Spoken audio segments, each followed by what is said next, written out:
Hello and welcome to another evening of frank conversation here on Hard Copy, coming to you from our studios in Abuja. I'm Maupe Ogun Yusuf. Less than a month ago, a number of senior national leaders called the Patriots, some of whom were in government and others who had been previously, gathered in Lagos to honor the memory of a legal luminary, Professor Ben Nwabeze. At their summit, they re-echoed what had been a lifelong call of the constitutional lawyer, that Nigeria be restructured to achieve nationhood and begin to meet the aspirations of its over 200 million citizens.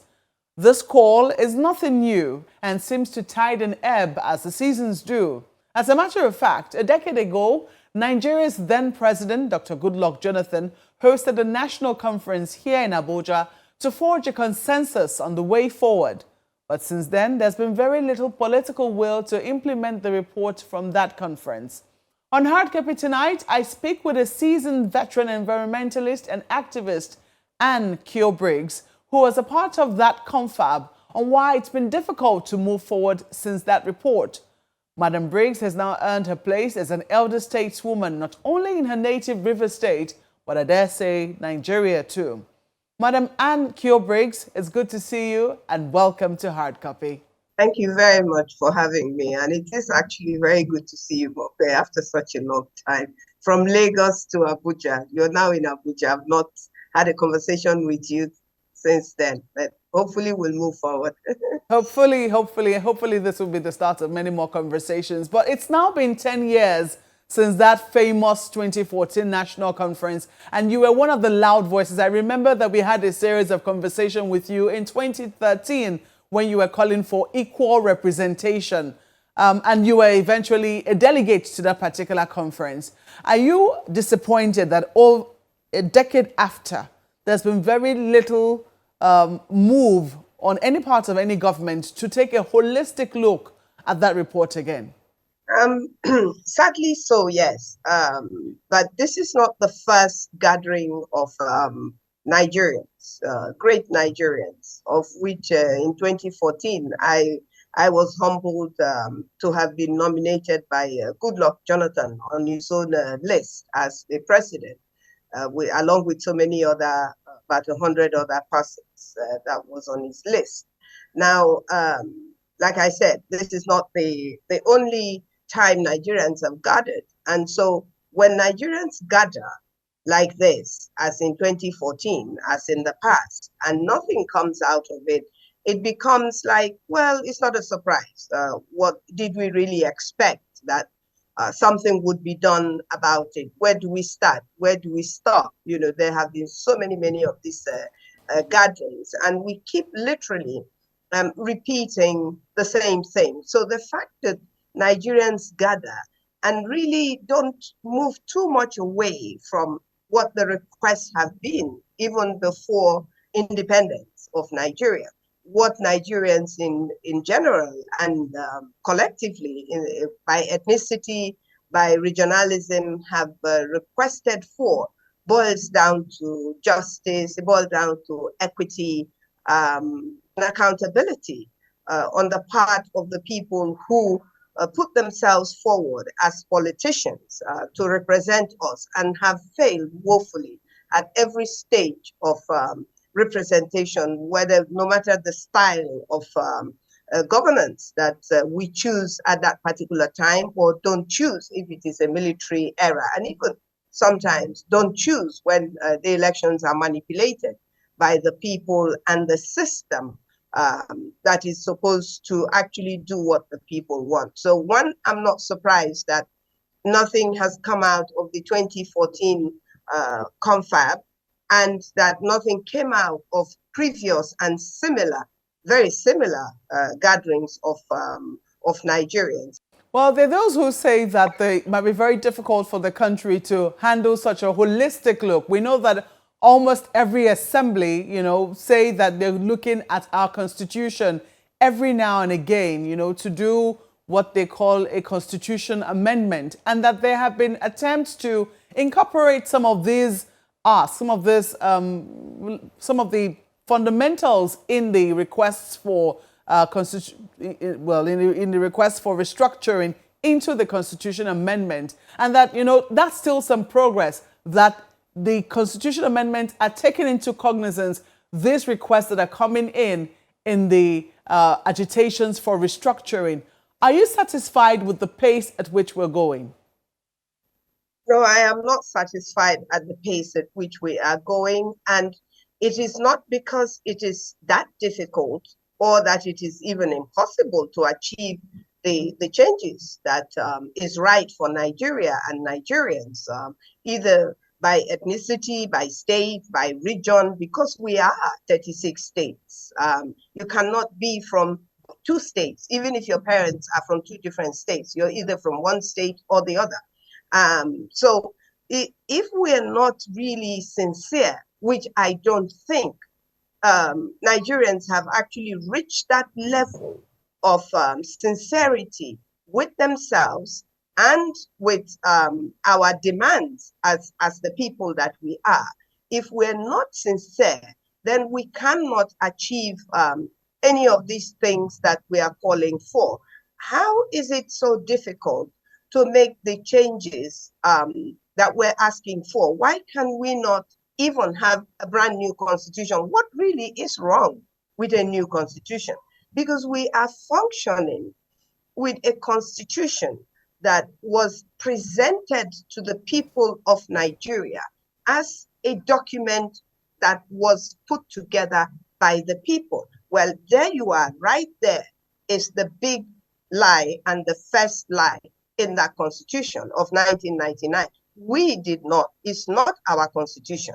It is the military that put that document together and handed it over to the then president-elect, whether there is argument even whether he actually swore on that 1999 constitution or not. So whether it was actually given to him as it was written on the day that he was sworn in. So when we say let us restructure Nigeria, it's difficult for me to understand how we can restructure Nigeria if we don't change the constitution.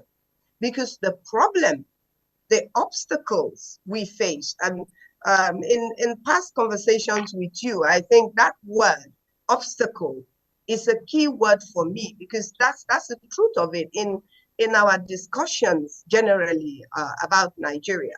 What we face all the time are what I refer to as obstacles, because that's what they are. Now, what is the obstacle in getting a constitution that will serve Nigerians? Well, Nigerians have not sat down to write this constitution. So for us to have a new constitution, we have to sit down and write it. Do you think that the fact that we're doing it piecemeal, isn't it helping? I mean, right now there's conversation around state police. You've talked about how security has been a challenge to us. And right now there's conversation around state police. The last president before he left, removed the federal government, or will I say, took a number of things away from the exclusive list, putting some on the residual list and putting some on the concurrent list. Some people will say these are the things, these are the requests that have been made by those who seek restructuring. Aren't we on our way there yet? What are the agitations still about? You see, the truth of the matter is what I said earlier. We're not sincere and we're not truthful. The former president is one of the opponents of the 2014 confab. He didn't believe in it. He said he wasn't going to implement it. He wouldn't even look at the document, which he actually did not. But then he is actually wanting us to see him after he's now left office as somebody who actually is agreeing with state police. Well, state police, we agreed on state police in the 2014, we discussed it.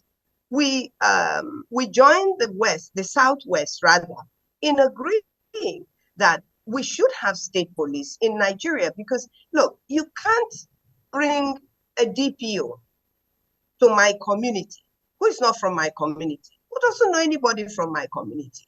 And he's supposed to enforce the law in a community and locality where he doesn't understand and appreciate how things are done there by the people, how the people see themselves. And this is what community and state police is about. When I was growing up, as a little girl in Abonima, the police that were in my community were actually from the community, knew the people of the community. And so his work was quite reduced in terms of its severity, if you like, or the rate of crime, because you know that he knows your parents. Not only does he know your parents, he knows your grandparents. He speaks your language. So these are some of the things that in Africa and in Nigeria, particularly, we can't continue to, when it suits us, we want to be able to say, like in the UK, yes, that's in development, in technological development, in social development, in future development. But when you're talking about the people, you need to be able to reach the people, and you need to understand them, and they need to understand you. So that's those are the obstacles that we face. We have to have government that is sincere to themselves and to us as a matter of responsibility. Well, you have spoken very loudly and very clearly for the people of the Niger Delta, particularly communities that have been hurt by oil exploration and have gotten very little back for it. Some people will say that, there's been some movement, but you can tell us how much has changed since your advocacy began? Hardly anything has changed, Mope.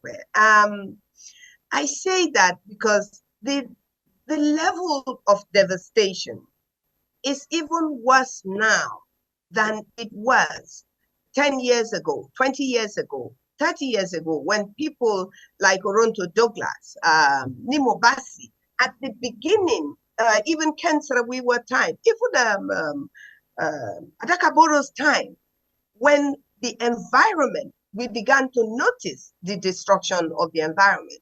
And it has gradually crept up to the point where, gladly, if you like, the people who have laid down their lives in discussing the despoilation of the environment are not alive to see what they fought for and died through is actually far worse today than when they gave their lives and when they made their sacrifices for the environment of the Niger Delta, of the Niger Delta people.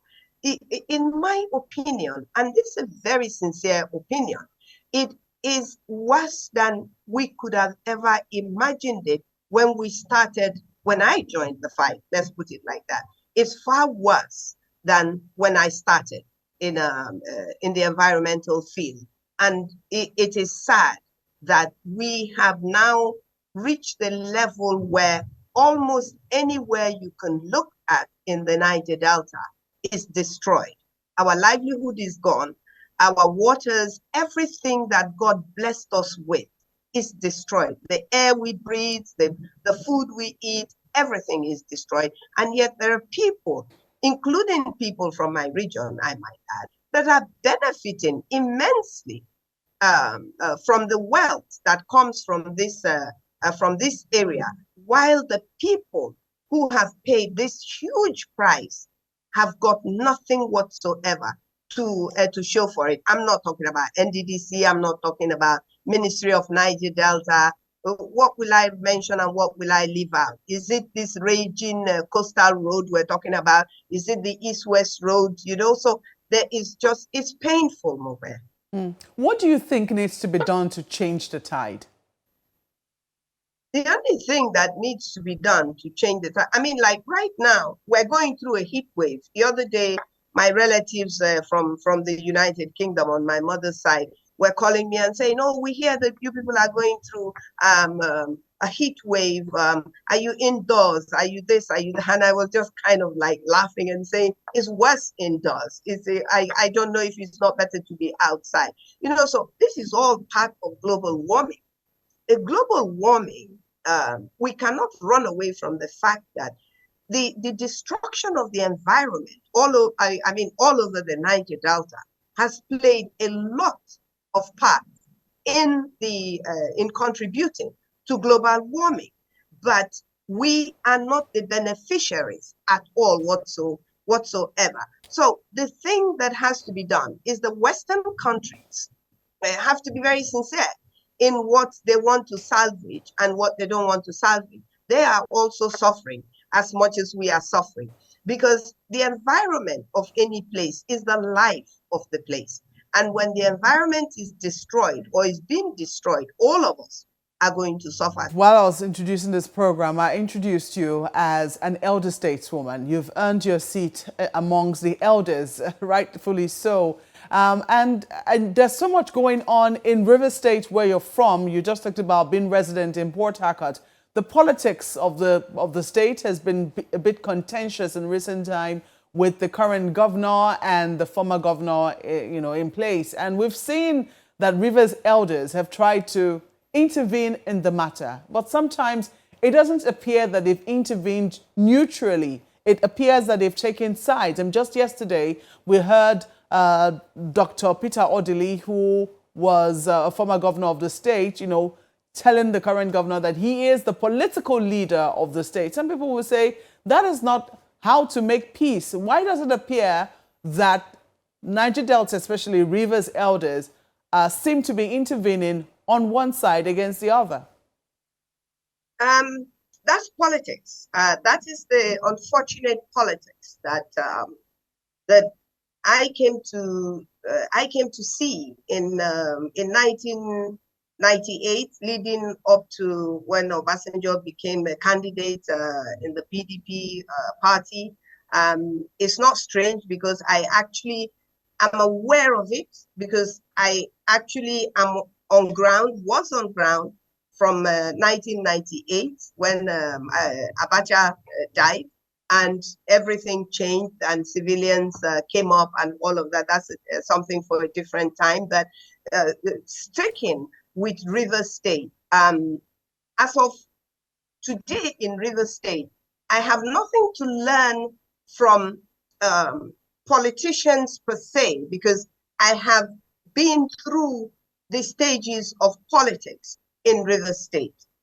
And my concern and my commitment as a Rivers daughter has not been anything less than the interest of the people of River State, not the politicians. The politicians, when their interests need to be protected, I have stood up for their interests to be protected. But the general interest is the interest of all the peoples of River State. It is sad for Rivers people that in 2023, we found ourselves in this situation where the state was divided by the coloration of politics, party politics, by individuals who have party politics interests, not the interests of River State, party politics, personal interests, which is really very sad for the people of River State. But up to a point, I believe that the people of my state or any other state get to eventually settle for the type of politics they accept to be what they would live with. Otherwise, we should not have found ourselves where we are today. I was at that program yesterday where Dr. Peter Odili, the former governor of Rivers State, or the first civilian governor after so many military interventions from 1998. I was at that program, and I do agree with the thinking that the leader of a political party in a state, well, in Rivers State, let me not speak for any other state, in Rivers State is the governor of that state, which was the case when the former governor, now the minister of the FCT, was on ground, was the governor of Rivers State. Nobody dragged the powers with him. He was a political leader. People like Dr. Peter Odili, people like Sergeant Awusi, who were in politics way before him, who were the leaders and the pushers and the juggernauts, if you like, of River State politics, deferred to him as the leader of politics, at least as the PDP leader of PDP politics in River State. Now, how did we now find ourselves where if somebody like Dr. Peter Odili had not stood up at the time he stood up, and his wife, the retired justice, had not stood up at the time they stood up, and Ada George, Satobi, so many other elders. And as you rightly said, I mean, when you are in your 70s, by age alone, you're an elder. Whether you're a good elder or a bad elder will be determined by the people, but you're an elder by age. Now, what we saw, what I personally saw, was I was seeing the positioning of people in their 70s, 60s and 70s upwards, up to 80s, presenting themselves to us as leaders and elders of River State, which up to a point they are. If you look at them by age, and if you look at them by political involvement and by career involvement, you can call them elders. But when you begin to take sides of a political party, you are a political elder. You're not an elder of River State alone. You have now become a political elder who is an elder by age. And so you have taken sides, which was what I saw, which was what was manifesting. And so there was no way I would, not being a politician, I'm not a politician, but I'm interested in politics, and I want to know what politicians are saying and doing in my name. And so when I saw what was happening, I definitely had to join other people and stand up to say, no, this is not the River State that we have fought for, our parents have fought for. This is not the River State we want to hand over to our children and their future, where people are taking sides based on political interest, economic interest, power interest. No, that's not what we want. And so the fact that Dr. Peter Odili had said what he said yesterday is showing me that he is prepared to accept that even though by age and by political contribution, he is an elder, that he is deferring leadership, political leadership, to a governor, which it should be. I just want to ask you, I mean, how optimistic are you? Because we already see you have been in this advocacy thing for a while now, for some time now, and your generation has done its part. Are you satisfied? Are you confident that there are sufficient number of young people to take on the mantle when you eventually decide to retire? No, unfortunately, I have not. On Wednesday, I was at a traditional wedding of a young couple, and I was having discussions of people that I'm older than. And funnily enough, all of us on the table, I mean, I was the only female one amongst them, and two, I was older than all of them. And the place where I was sitting was a bit uncomfortable. So I said to the person nearest to me, if he sees this, he will laugh. I said to him, I said, you guys, please tell them to kind of move so that I can be on the same line with you so I can see everything. And he said, just the fact that you're older than us, we should have even noticed that you're uncomfortable. You know, so, I mean, what I'm trying to say is that this was somebody that has run for governorship maybe 2 or 3 times now. They are not, we don't have that age group yet in power, and we should have those type of age group now. And so we have a governor within that type of age group. And I think that is the beginning. And I, for one, am prepared, and I've always done that anyway, to support the younger ones in every way that I can. And as long as God give me life, and he's promised me that that is guaranteed, and I have the health, and I can do and speak the way that I do and think the way that I do, I will continue to stand by the truth. But definitely, I will encourage men and women from the age of 35 to be serious in River State, if not any other state, to be serious, very, very serious on how they comport themselves when it comes to support of political interests. You can't be 35 and you're supporting somebody in their 70s that is running the state down. You cannot be hailing them because that's your future. You're destroying. Dieta Spieth was 24 when he became the military administrator of River State. At that time, Bayelsa was part of River State. He was 24.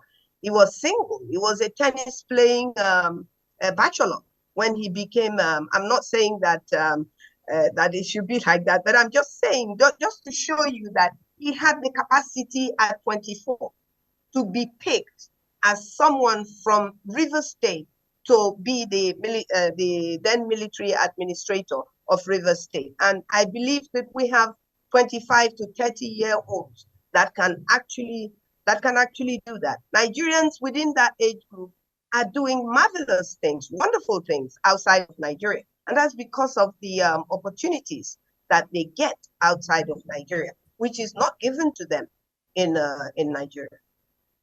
Well, ma'am, we certainly look forward to a lengthier conversation when we see you in person. But tonight we have to say thank you for coming on Hard Copy.